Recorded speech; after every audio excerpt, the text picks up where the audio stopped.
This is a course about justice. And we begin, not with definitions, not with theories, but with a story. Because moral philosophy does not begin by asking what we believe. It begins by asking what we would do. So imagine this. You are the driver of a trolley car.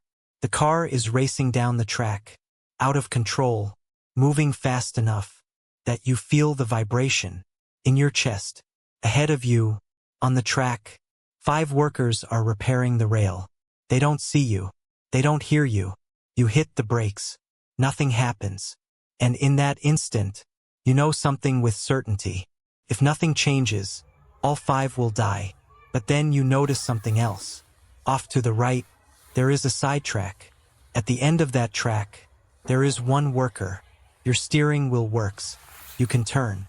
If you turn, 1 will die, and 5 will live. If you don't turn, 5 will die. Now pause here. This is not a trick question. It is not about cleverness. It is about judgment. What is the right thing to do? Most people answer quickly. Turn the trolley. Why? Because saving 5 lives seems better than saving 1. Less death, less suffering. That reasoning feels natural, feels obvious. But now we need to slow down, because moral philosophy begins exactly where things feel obvious. Why do we think numbers matter? Why does 5 outweigh 1? Is it simply arithmetic? Or is something deeper at work? Already, a moral principle is emerging. The idea that the right thing to do is the action that produces the best outcome, the greatest benefit, the least harm. This way of thinking has a name. It is called consequentialist moral reasoning. According to this view, morality depends on consequences. Outcomes decide right and wrong. But before we accept that principle, we need to test it. So let us change the story, only slightly. Now imagine you are not the driver. You are standing on a bridge, looking down at the same track, the same runaway trolley, the same 5 workers. The brakes still don't work. You feel helpless until you notice something else. Standing next to you on the bridge is a man, a large man, large enough that if he were to fall onto the track, his body would stop the trolley. He would die. The 5 would live. You could push him. Now the question returns. What is the right thing to do? If the principle is truly better that 1 die so 5 may live, then the answer should be easy. But suddenly, it isn't. Most people refuse to push. And now we face a puzzle. The numbers are the same. The outcome is the same. Why does the judgment change? What happened to our principle? Something crucial has shifted. In the first case, you redirected a threat. In the second case, you became the threat. In the first case, the death was a side effect. In the second case, the death is the means. And for many of us, that difference matters. Not because of consequences, but because of the nature of the act itself. This points to a second kind of moral reasoning, the idea that certain actions are wrong in themselves, regardless of how good the results might be. This is called categorical moral reasoning. According to this view, there are moral limits we must not cross, even for the sake of saving lives. Now let us move from trolleys to doctors. Imagine you are an emergency room physician. 6 patients arrive. 5 have moderate injuries. 1 is critically injured. You can save the 1, but if you do, the 5 will die. Or you can save the 5, knowing the 1 will die. What should you do? Most people say, save the 5. Again, numbers seem to matter. But now consider another case. You are a transplant surgeon. 5 patients will die without organ transplants. You have no donors. Then you notice a healthy patient. In the next room, routine checkup. No consent. No warning. 1 body. 5 lives. If you act, 5 live. If you don't, 5 die. Almost no one agrees. This would be right. Why? Because now, the healthy patient has been reduced to a resource, and something in us rebels. We sense that a human being is more than a container of spare parts. This is where pure consequentialism begins to crack, because if outcomes are all that matter, then consent is optional, dignity is negotiable, and innocence offers no protection. Efficiency replaces humanity, and no one is safe. To understand this conflict, we must turn to philosophy. One powerful voice, in defense of consequences, is Jeremy Bentham. Bentham argued that morality should aim to maximize utility. By utility, he meant happiness over suffering, pleasure over pain. Human beings, he said, are governed by two masters, pain and pleasure. And so, the right thing to do, whether personally or politically, is to maximize overall happiness. This idea is often summarized as the greatest good for the greatest number. But does this principle justify everything? To test it, we turn to a real case, not a hypothetical, a true story. In the 19th century, a British yacht sank at sea. Four survivors escaped. On a lifeboat, no food, no water. Days passed, weeks passed. Eventually, one of them, a 17-year-old cabin boy, grew weak and ill. The others faced a terrible choice. They killed him. They survived by eating his body. When they were rescued, they were tried for murder. Their defense was necessity. Better that one die, so three may live. Now imagine you are the jury. Was what they did morally permissible or morally wrong? This case forces us to confront the deepest questions. do disparate circunstâncias. Justify killing? Does consent matter? Would a lottery make it fair? Are some acts wrong? No matter how great the benefit, these questions do not disappear. They return, again and again, in law, in politics, in everyday life. And philosophy does not promise easy answers. What it offers instead is something more unsettling. It takes what we think we know and makes it strange.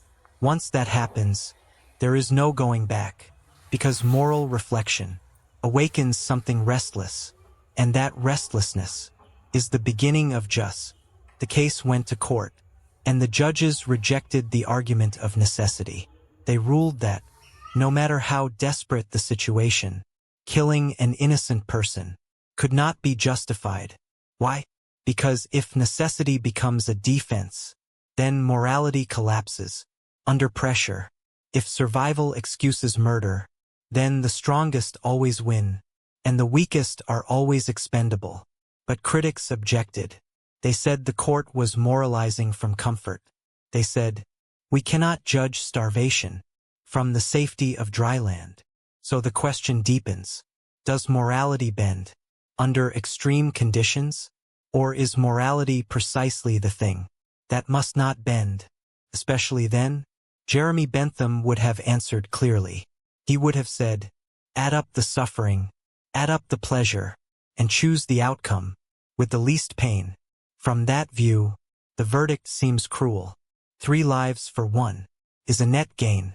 But this logic carries a danger, because once you accept it, you must accept it everywhere. If killing 1 to save 3 is justified, why not kill 1 to save 10? Why not kill 10 to save 1,000? At what point does the individual disappear? This is where another philosopher enters. Immanuel Kant. Kant rejected the idea that morality is about results. He argued something radical. Human beings are not valuable because of what they produce, or how useful they are, or how happy they make others. They are valuable because they are rational agents, because they can choose, because they have dignity. And dignity, Kant argued, has no price, cannot be weighed, counted, or traded. From this comes Kant's central moral command. Never treat a human being merely as a means, but always also as an end. This principle explains our moral hesitation, why we turn the trolley, but refuse to push the man, why we save 5 patients, but refuse to harvest organs. In those cases, we sense the same violation. A person becomes a tool, and when that happens, justice breaks. But Kant's view is not easy. It demands restraint. It demands that we accept tragic outcomes without trying to fix them. By doing wrong, it asks us to live with guilt rather than become executioners. And that is a heavy burden. Now consider another challenge. What if the person agrees? What if the man on the bridge volunteers to jump? What if the healthy patient consents to donate organs? Does consent change everything? Many people think it does, because consent respects autonomy, turns use into choice. But even here, the questions do not end. Can consent be pressured? Can desperation distort freedom? If someone agrees to die because others expect it, is that really a free choice? Justice is not satisfied easily. Modern societies struggle with these questions constantly. In Va, we speak of collateral damage. In medicine, we ration care. In law, we weigh risk against benefit. Everywhere, numbers compete with principles, and every generation rediscovers the same tension. Justice is not just a theory. It is a practice. It is the habit of stopping ourselves before crossing a line, even when crossing that line would solve the problem, especially then. Why does all of this matter? Because these dilemmas are not confined to thought experiments. They shape real policies. Healthcare systems decide who receives treatment first. Governments decide. How much risk is acceptable? Courts decide. Whose rights may be limited for public safety. Every one of these decisions rests on a moral framework, often unstated, often unexamined. When we prioritize efficiency, we lean toward Bentham. When we protect rights at all costs, we lean toward Kant. Neither approach is painless. Utilitarianism risks cruelty. In the name of progress, deontology risks rigidity. In the name of principle, justice lives in the tension. Between them, the danger comes when we pretend the tension does not exist. When we say, this was necessary, without asking, necessary for whom? When we say, it was for the greater good, without asking, who decided what counts as greater? History is filled with crimes committed by people who believed they were being reasonable. True injustice rarely announces itself. It arrives quietly, with spreadsheets, with projections, with calm voices explaining why someone must be sacrificed. And once sacrifice becomes normal, it becomes invisible. Justice is not proven by good intentions. It is proven by limits, by the things we refuse to do, by the lines we draw and defend, even when it costs us. So we return to the original question.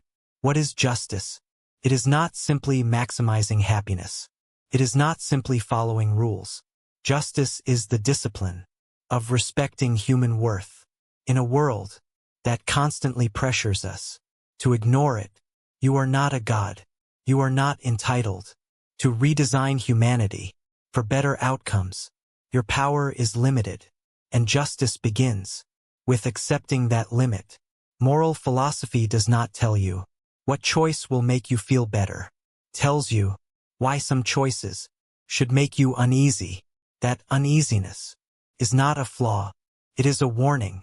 In the end, the measure of a just society is not how efficiently it functions, but how fiercely it protects those who are easiest to discard. Justice asks one final question, not how many can we save, but who must never be used? If you can answer that, you have begun to understand justice.